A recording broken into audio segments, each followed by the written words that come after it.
Hyundai, the company once known for economical little sedans and hatchbacks, has started making crossovers and SUVs like they are going out of style, which, to be clear, they are not. More and more shoppers are looking right past cars like the Accent or the Elantra or the Sonata, and they're buying crossovers instead, like this, the all-new 2022 Hyundai Tucson. And thanks to a hybrid powertrain under here, that decision doesn't mean they have to give up fuel economy either. Hyundai totally redesigned the Tucson for 2022, but before we decide if this is a huge step forward, I'd like us all to pause for a moment, take a deep breath, and subscribe to the CarGurus YouTube channel. The Venue, the Palisade, the Santa Fe. When it comes to design, it really seems like Hyundai can't miss these days. And now we have the Tucson. Like the Santa Cruz that Forrest reviewed for CarGurus a few weeks ago, the Tucson has adopted Hyundai's new grille, highlighted by these wild headlights. Like magic, now you see them, and now you don't. The half-mirror daytime running lamps blend almost seamlessly with the grille. Nothing else on the road has a trick like this. We're testing a limited trim, which gets this dark chrome grille and the matching Hyundai emblem. Now, if you get an SEL convenience or the lowest level blue trim, the chrome grille is more of a bright, shiny finish. So if you like this look, be ready to pay up. Now, looking at the profile, the new Tucson is definitely less bubbly than the old Tucson. It's also longer, and it seems like it has more in common with the latest generation Toyota RAV4. I don't particularly love this heavy creasing in the bodywork, but maybe you disagree. What I really like is this chrome strip that runs up the A-pillar and then across the top of the window line before cascading down the D-pillar. That looks terrific, and what's even better is that it's standard on all trims, not just the top of the line limited. Now, back here, Hyundai moved the H emblem up into the window. Between you and me, it looks like a designer forgot to make a space for this when designing the rest of the rear end. And sure, it does allow this light bar to span the width of the Tucson, but still, it looks like a whoopsie. It looks like an afterthought. It kind of reminds me of one of those college bumper stickers the parents put on the back of their car. And then you have the taillights.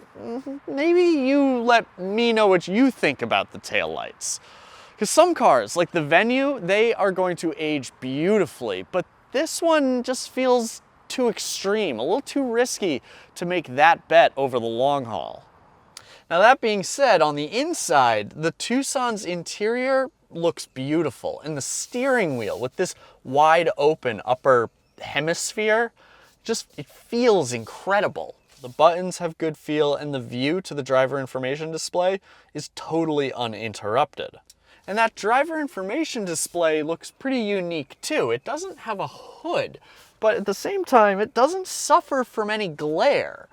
What it does suffer from is dust. As it turns out, those hoods, they do a pretty good job of protecting these screens from all the little dust particles settling on them.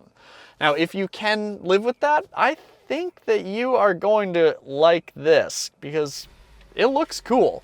It's fully digital, looks sharp, moves quick, and is easy to understand. All in all, the Tucson has this incredible wide open feel to it. There's just nothing in the way. The button shifter is unobtrusive. It doesn't get in the way between the two seats. The cup holders right where you want them. There's no infotainment screen smacked atop the dash. It's just a clear, unobstructed view of the road. In the back, the Tucson Hybrid offers tons of legroom, reclining seats, and plenty of cargo space.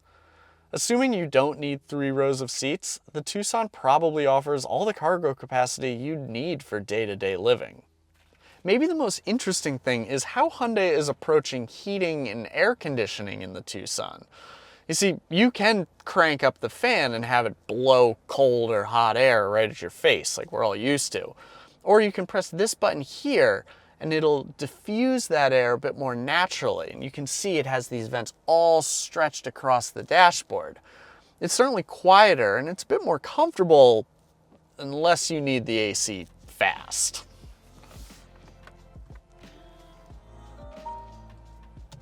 Hell of an ignition sequence.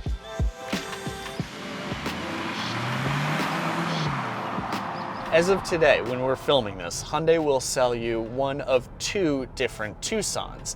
There is the regular gas-powered Tucson, and then there's this, the hybrid. Now, word on the street is that we should be getting a plug-in hybrid Tucson later this summer, probably, and then possibly in the fall or winter, Hyundai says that we'll get a Tucson N-Line, and that could be pretty exciting. But for now, all I can really talk about is the hybrid. Under the hood is a turbocharged 1.6-liter four-cylinder engine. It's paired with a lithium-ion polymer battery, and all told, the system makes 226 horsepower. That's awesome. I mean, the turbo four-cylinder in the hybrid makes more torque by itself than the naturally aspirated 2.5-liter four-cylinder in the gas-powered Tucson. Tack on a battery, and this thing kinda hustles. Plus, the steering is outstanding. The Tucson feels balanced through corners with much less body roll than I expected. The suspension is also phenomenal, genuinely soaking up bumps. And if you get the hybrid, all-wheel drive comes standard, whereas it's a $1,400 option on gas-powered Tucsons. Now granted, I haven't driven a gas-powered Tucson, but based on what we can see on paper, and after spending a week with this, I'm having a hard time believing that that gas model could possibly be more rewarding to drive than this hybrid. Fuel economy is really good, but not quite class leading. The EPA has it at 37 mpg in combined driving, and I saw 36.5. The real question may be whether or not it's wisest to wait for that plug-in hybrid Tucson, because that one should have a pretty similar powertrain setup to the regular hybrid, but it'll tack on a 13.8 kilowatt hour battery that should give it 28 miles of all-electric driving range and up to 70 mpge. That's pretty good.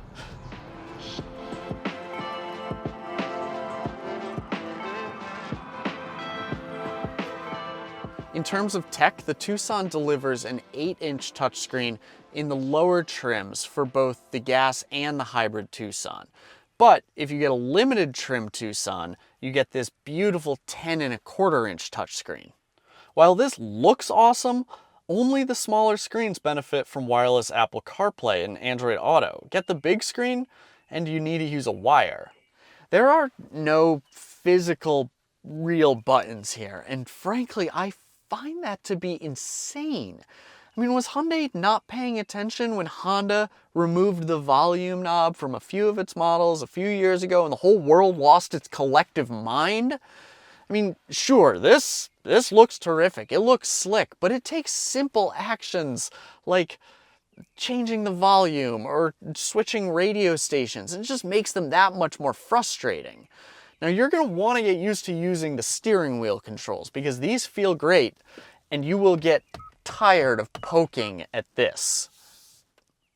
Not only does the hybrid powertrain deliver a rewarding drive, but it does offer significant tech benefits over the gas-powered Tucson.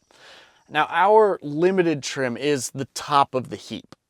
It gets a Bose premium stereo, Sirius XM satellite radio, USBs for the front and critically the rear seats, and Hyundai's BlueLink services, which lets you do cool stuff like unlock and start the car from your phone.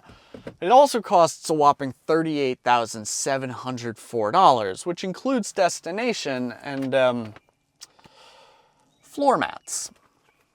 If you buy the lowest level Tucson Hybrid Blue, you can get most of that stuff for an added cost. But if you're enticed by the gas-powered Tucson's SE trim and its starting price less than $25,000, well, expect it to look and feel quite a bit more Spartan than this, because none of that stuff I mentioned is even offered. And the same holds true for the Tucson's safety equipment. Buy a gas SE trim and you get automatic emergency braking, lane keeping assist, lane following assist, and a driver attention warning.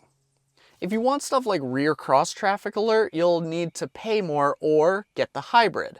And then if you want things like a surround view monitor or Hyundai's cool blind spot view monitor here in the gauge cluster, well, for those you will need to buy a Tucson Limited.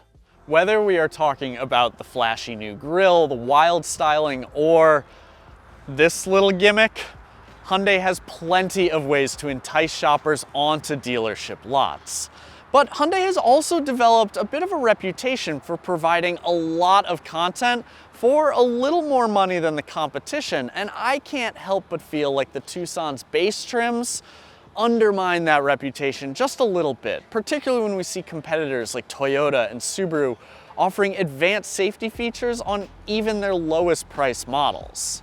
Those base trims aside, if you are in the market for a sweet driving, tech-focused crossover and you are comfortable spending more than $30,000 for one, well then Hyundai has a very compelling option in the Tucson, and even more so in the Tucson Hybrid. Thank you for watching. Don't forget to subscribe to the CarGurus YouTube channel and let us know what you think of the Tucson in the comments section below. Is this design a winner, or will we be grimacing in 10 years? You can head to CarGurus.com to read full written reviews of both the gas-powered and the hybrid Tucson. And as always, we'll see you next time.